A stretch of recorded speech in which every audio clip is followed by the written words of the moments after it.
Dear student, जो हमने इस वीक स्टडी करना है वो है political organization political system of India. Last time हमने पाकिस्तान का स्टडी किया था और इस वीक हमने इंडिया का स्टडी करना है। देन हम वन बाय वन जो है मिड से पहले तमाम जितनी भी साउथ एशियन स्टेट उन सबकी पॉलिटिकल ऑर्गेनाइजेशन और पॉलिटिकल सिस्टम को स्टडी करेंगे।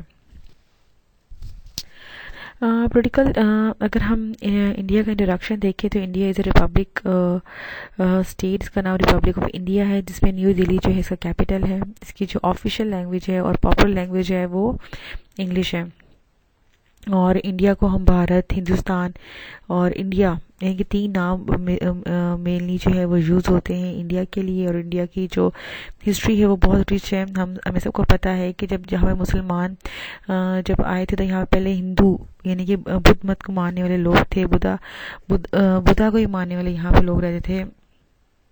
और ये एक 17 लार्जेस्ट कंट्री है बाय एरिया और second largest country with population of 1.2 billion. और ये largest democracy in the world भी है, क्योंकि जब से इंडिया बना है ये डेमोक्रेटिकली इसकी गवर्नमेंट चेंज होती है थ्रू इलेक्शन। और अगर हम इंडिया की बाउंड्री की बात करें तो ये bounded by Indian Ocean on the south है, Arabian Sea on the south west है, बे ऑफ बंगाल इसका साउथ ईस्ट है, और it shares land border with Pakistan to the east, sorry to the west, and China and Bhutan and Nepal to the south east. और Indian ocean जो है वो India share करता है श्रीलंका और मालदीव के साथ। और इंडिया जो है वो एक हेट्रोजेनिटी है उसके इन टर्म ऑफ रिलीजन। यहाँ पे हिंदुज़म के लोग भी रहते हैं, बुद्धिज़्म के भी रहते हैं, क्रिश्चियनिटी के भी रहते हैं, सिखिज़म और मुस्लिम्स, ये सारी कम्युनिटीज़ जो हैं वो इंडिया में रहती हैं। और जैसे पाकिस्तान को 1947 में आफ्टर स्ट्रगल ऑफ इंडिपेंडेंस मिली, इसी तरह जो है इंडिया भी 1947 को आज़ाद हुआ अंग्रेज़ों से। और इंडिया तो यहाँ जो है वो यही कहता है कि it was marked by non violent resistance, जो कि महात्मा गांधी ने लीड किया था। लेकिन इन रियलिटी जो है ये एक वायलेंट मूवमेंट थी जिसमें मुसलमानों को बहुत ज़्यादा शहीद किया गया था। और ये बहुत उस दौर की बहुत बड़ी, यानी कि अगर उस दौर की भी अगर आज की भी देखें तो बहुत बड़ी ये माइग्रेशन हुई थी, जिसमें बहुत माइग्रेशन भी हुई थी और इसके साथ लोगों को उस दौर में शहीद भी बहुत किया गया था, स्पेशली मुसलमानों को। और मुस्लिम मेजॉरिटी एरिया में हिंदुओं को, सिखों को भी कत्ल किया गया था। अगर हम कॉन्स्टिट्यूशन ऑफ इंडिया की बात करें तो इंडिया का कॉन्स्टिट्यूशन 1949 को अडॉप्ट हुआ, जो कि 1950 को इफेक्ट में आया। और बाय कॉन्स्टिट्यूशन अगर हम पॉलिटिकल सिस्टम की बात करें, स्टेट स्ट्रक्चर की बात करें, तो इंडिया में जो है वो पार्लियामेंट्री फॉर्म ऑफ गवर्नमेंट है। और इंडिया में जो गवर्नमेंट की जो है तीन उसको ब्रांचेस में डिवाइड किया गया है, जैसे पाकिस्तान में है legislative, executive and judiciary. India, जैसे मैंने पहले बताया, ये सेकंड मोस्ट पॉपुलेटेड कंट्री है, वर्ल्ड लार्जेस्ट डेमोक्रेसी है, डेमोक्रेटिक प्रिंसिपल है, यहाँ पे सोशलिस्ट है, अपने को सेकुलर कहती है। लेकिन रिसेंट जो बीजेपी की जो 2 टर्म गवर्नमेंट रही है उसमें इंडिया जो है एज एक्सट्रीमिस्ट कंट्री जो है वो इंटरनेशनली अपने आप को जो है उसका एक इमेज क्रिएट हुआ है, क्योंकि वहाँ पर रिलीजियस एक्सट्रीमिज्म बहुत ज़्यादा हो गई है आफ्टर बीजेपी ने जब गवर्नमेंट को टेक ओवर किया। और मैस प्रोटेस्ट वहाँ पे बहुत ज़्यादा हो रहे हैं आजकल, किसान मूवमेंट वहाँ पे बहुत स्ट्रांग चल रही है। इसके अलावा भी जो बीजेपी की जो पॉलिसीज़ हैं वो बहुत ज़्यादा रिलीजियसली एक्सट्रीम पॉलिसीज़ हैं। उस लिहाज से इंडिया जो अपने आप को bye constitution secular state declare करता है, बीजेपी ने इसको बिल्कुल ही आगे निगेट कर दिया है। और कॉन्स्टिट्यूशन के अकॉर्डिंगली ये वर्क करता है इंडिया, जैसे हर स्टेट अपने कॉन्स्टिट्यूशन के अकॉर्डिंगली, अपने डिसाइडेड रूल्स एंड रेगुलेशन के अकॉर्डिंगली वर्क करती है। अगर हम पॉलिटिकल स्ट्रक्चर ऑफ इंडिया की बात करें तो India is a federal system, federal state है, और एक सॉवरेन सेकुलर स्टेट है, और पार्लियामेंट्री फॉर्म ऑफ गवर्नमेंट यहाँ पे इम्पोज है जैसे पाकिस्तान में है। और इसकी 29 यूनियन स्टेट्स हैं और 7 यूनियन टेरिटरीज हैं। प्रेसिडेंट जो है वो head of the executive union है, और prime minister head of the council of minister है। और रियल और सोशल जो पॉलिटिकल पावर है वो in the hand of prime minister है, क्योंकि पार्लियामेंट्री फॉर्म ऑफ गवर्नमेंट में जितनी पावर होती हैं वो तमाम जो है वो प्राइम मिनिस्टर के पास होती हैं। प्रेसिडेंट के पास इतनी स्ट्रॉन्ग या इतनी ज़्यादा पावर नहीं होती as compare to prime minister in parliamentary form of government. जैसे पहले बताया कि 3 ब्रांचेस ऑफ गवर्नमेंट है, ये 3 पिलर ऑफ पॉलिटिकल सिस्टम है, इसमें पार्लियामेंट या लेजिस्लेचर आता है, एग्जीक्यूटिव ब्रांच एंड जुडिशरी आता है।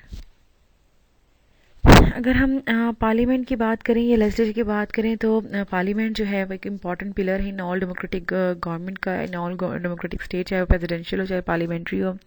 यहाँ पे आपके जितने भी इलेक्टेड रिप्रेजेंटेटिव हैं वो आते हैं, आपके लिए लॉ मेकिंग करते हैं। ये आपकी रिप्रेजेंटेटिव बॉडी है और ये on the behalf of people अपने सुप्रीम पॉलिटिकल पावर या अथॉरिटी का यूज़ करती हैं।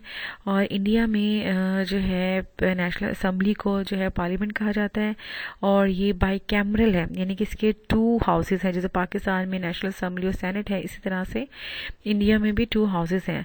और एक हाउस है राज्यसभा जिसे काउंसिल ऑफ स्टेट्स कहते हैं, और एक है लोकसभा जिसे कहते हैं हाउस ऑफ पीपल, यानी कि हाउस ऑफ रिप्रेजेंटेटिव। यानी कि अपर हाउस जो है वो काउंसिल ऑफ स्टेट है जिसे राज्यसभा कहते हैं, और लोअर हाउस है लोकसभा जिसे हाउस ऑफ पीपल कहते हैं, जहाँ पे पीपल रिप्रेजेंटेशन होती है।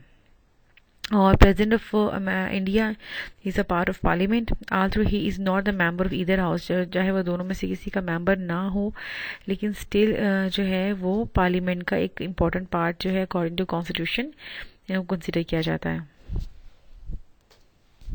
अगर हम हाउस ऑफ पीपल की बात करें, यानी कि लोअर हाउस की बात करें लोकसभा की, तो ये डायरेक्टली इलेक्टेड होते हैं पीपल से। जैसे पाकिस्तान में डायरेक्टली इलेक्ट किए जाते हैं और इनके पास रियल पावर होती है लॉ मेकिंग करने की।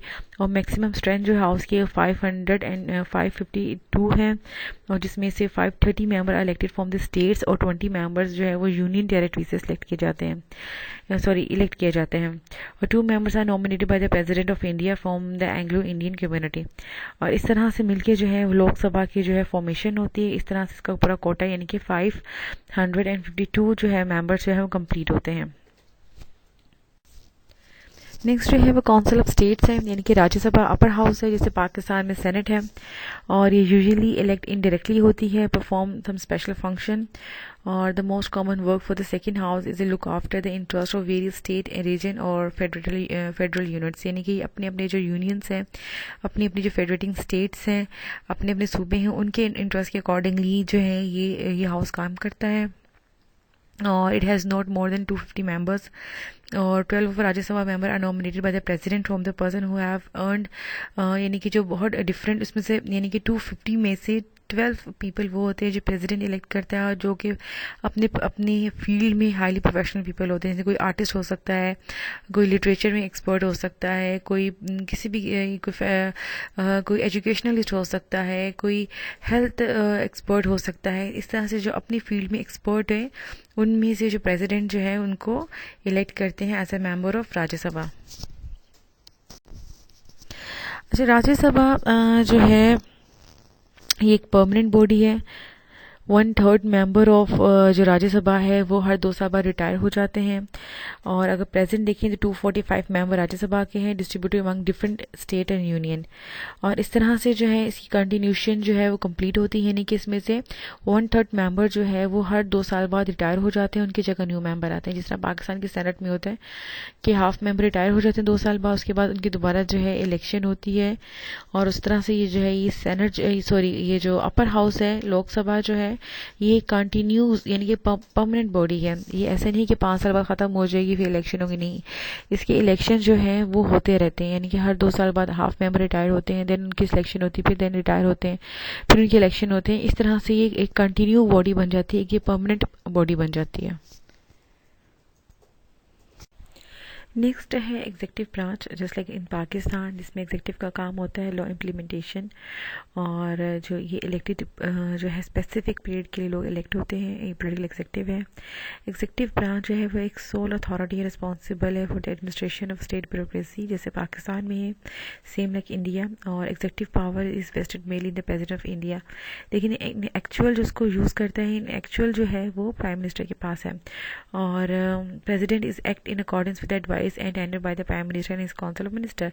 और प्रेसिडेंट जो है उसकी जितनी भी काम है या उसकी जितनी भी वर्किंग है वो प्राइम मिनिस्टर की काउंसिल ऑफ मिनिस्टर के अकॉर्डिंगली जो है वो काम करता है, या उनके एडवाइस के ऊपर जो है वो डिसीजन लेता है। काउंसिल ऑफ मिनिस्टर जो है अपने ऑफिस में तब तक रह सकते हैं जब तक उनको मेजॉरिटी वोट हासिल है पार्लियामेंट का।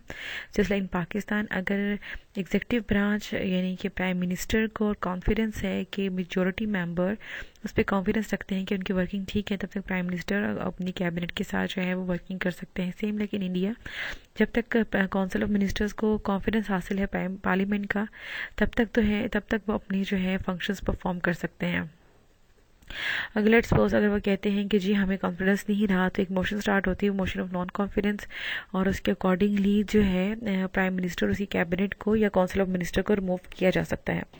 Council of minister is a collective decision making body of government of India, और एट प्रेजेंट जो है there are 45 ministers in the council of ministers. और ये चेंज इसकी जो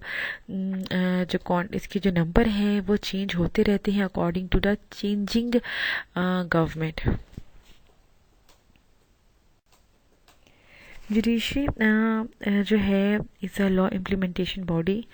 और अगर हम इंडिया की बात करें तो all courts are different level in the country are collectively called judiciary, और ये इंडिपेंडेंट एंड पावरफुल इंस्टीट्यूशन है इंडिया में, और ये एक एसेंशियल कंसिडर किया जाता है for the smooth working and functioning of democracy.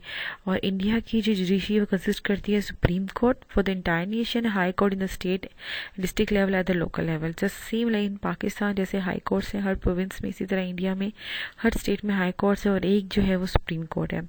और इंडिया में जुडिशरी है is consider as one of the most powerful in the world, और ये फ्री फॉर पॉलिटिकल इन्फ्लुएंस है, इंडिपेंडेंट है।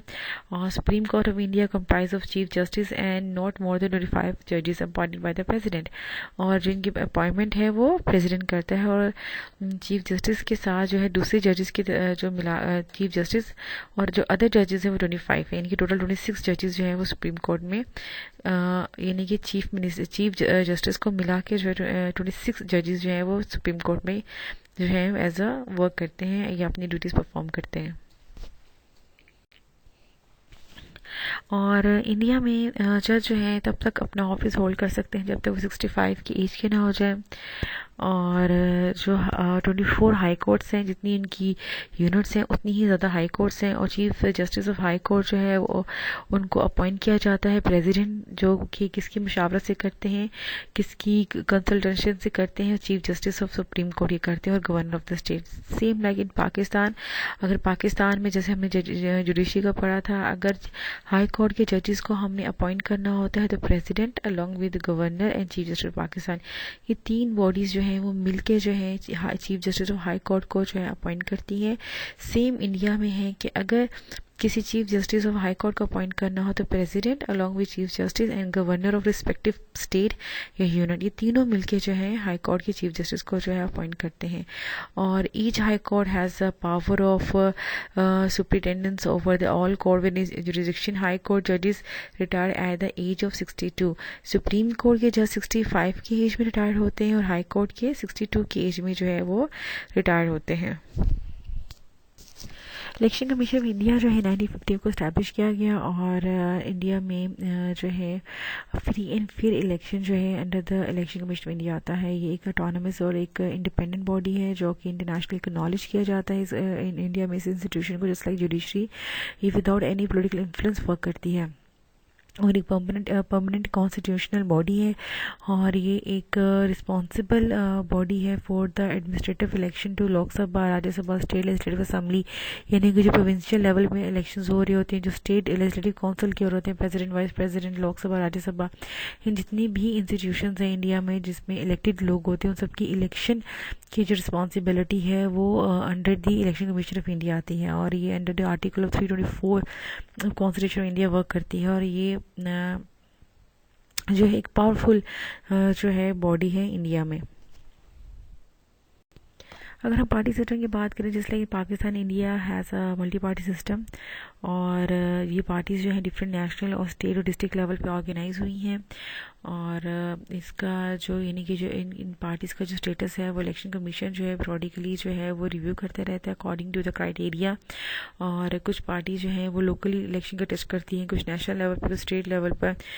और As per recent publication from Election Commission of India, जो total number of political parties जो India में है जो रजिस्टर है वो 2598 है, जिसमें से 8 नेशनल पार्टीज़ हैं, 52 स्टेट पार्टीज़ हैं और रिमेनिंग जो है 2538 अनरिकनाइज पार्टीज़ है। और इन सब के पास अपने जो है डिस्ट्रिक्ट जो है अपने सिंबल्स हैं, ऑब्जेक्टिव है, क्राइटेरिया, उसके अकॉर्डिंगली जो है ये वर्क होता है। डियर स्टूडेंट, ये था political organization and structure of India which is very much similar with Pakistan. और एक ओवरव्यू था और इसको शॉर्ट इसलिए करवाया है क्योंकि हमने अभी साउथ एशियन स्टेट के जो रिमेनिंग है उनका भी हमने पॉलिटिकल सिस्टम और ऑर्गेनाइजेशन देखनी है। तो इसलिए एक सिर्फ पर्पस है कि आपको एक ओवरव्यू हो कि अच्छा इंडिया में क्या पॉलिटिकल ऑर्गेनाइजेशन है, पाकिस्तान में क्या है, मालदीव्स में, भूटान में, डिफरेंट कंट्रीज़ में जो साउथ एशिया में आती हैं। अगर ये लेक्चर आप इसमें कोई कन्फ्यूजन है, कोई परेशानी है तो मंडे टू फ्राइडे मुझे टेक्स्ट कर सकते हैं, मुझसे आप पूछ सकते हैं। Thank you so much.